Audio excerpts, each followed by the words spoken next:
নমস্কার বন্ধুরা, জয়ার হেসেলে সকলকে স্বাগত। আজ শেয়ার করব বাসমতি চালের খিচুড়ি। আমি এখানে 250 গ্রাম বাসমতি চাল নিয়েছি। নেব এই কাপের 1 কাপ মটর ডাল, এই কাপেরই 1 কাপ ছোলার ডাল, আর এই কাপেরই 1 কাপ মুগ ডাল। মুগ ডালটা কিন্তু আমি এখন মেশাবো না, এটা আমি পরে ব্যবহার করব। 3 রকমের ডাল মিলিয়ে 250 গ্রাম। এবার যেই হাঁড়িতে আমি খিচুড়ি রান্না করব সেই হাঁড়িতে বাটি মেপে 10 বাটি জল দেব। চাল ডাল মিলিয়ে 2 বাটি, সেই অনুপাতে ওই বাটির 10 বাটি জল দিতে হবে। জল গরম করতে বসিয়ে বাসমতি চাল, মটর ডাল, ছোলার ডাল ভালো করে ধুয়ে হাঁড়িতে তুলে দিলাম। গ্যাসের ফ্লেম মিডিয়ামে রেখে সেদ্ধ হতে দিতে হবে। একটু নাড়াচাড়া করে দিয়ে দিলাম ডুমো করে কাটা একটা গাজর।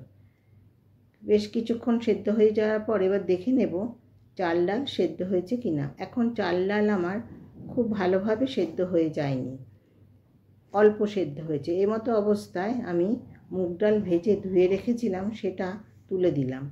এবার ভালো করে মিশিয়ে নেব, আর ওপর থেকে ফেনাগুলো তুলে ফেলে দেব।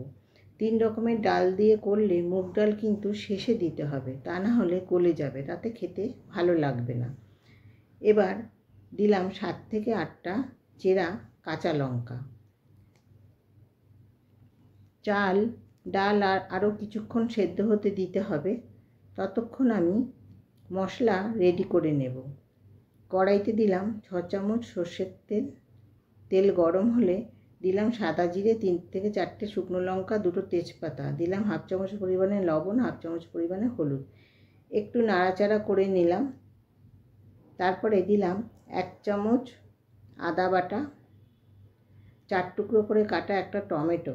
গ্যাসের ফ্লেম মিডিয়ামে রেখে একটু নাড়াচাড়া করে নেব। তারপরে দিলাম 1.5 চামচ পরিমাণে জিরে গুঁড়ো।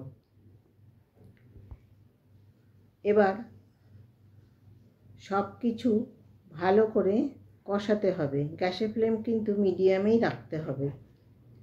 তাতে দিয়ে দিলাম সামান্য পরিমাণে জল, তাতে মশলাটা পুড়ে যাবে না।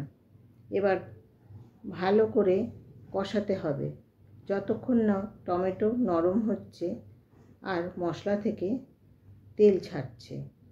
আগে আমি দিয়েছিলাম 1/2 চামচ পরিমাণে লবণ, 1/2 চামচ পরিমাণে হলুদ। এখন দিয়ে দেব 1 চামচ পরিমাণে লবণ আর 1 চামচ পরিমাণে হলুদ, 2 চামচ পরিমাণে চিনি দিলাম। এবার মশলাটা ভালো করে কষিয়ে নেব। কষাতে কষাতে মশলা থেকে তেল ছেড়ে দিয়েছে। এবার দেখে নেব চাল ডাল আমার ভালো করে সেদ্ধ হয়েছে কি না। আমার চাল আর মটর ডাল, ছোলার ডাল, মুগ ডাল সব সেদ্ধ হয়ে গেছে। এবার কষিয়ে নেওয়া মশলাগুলো আমি তুলে দেব, আর মশলা তুলে দিয়ে খুব ভালো করে মেশাতে হবে। গ্যাসের ফ্লেম কিন্তু লোতে রাখতে হবে। মিশিয়ে কিছুক্ষণ হতে দেব।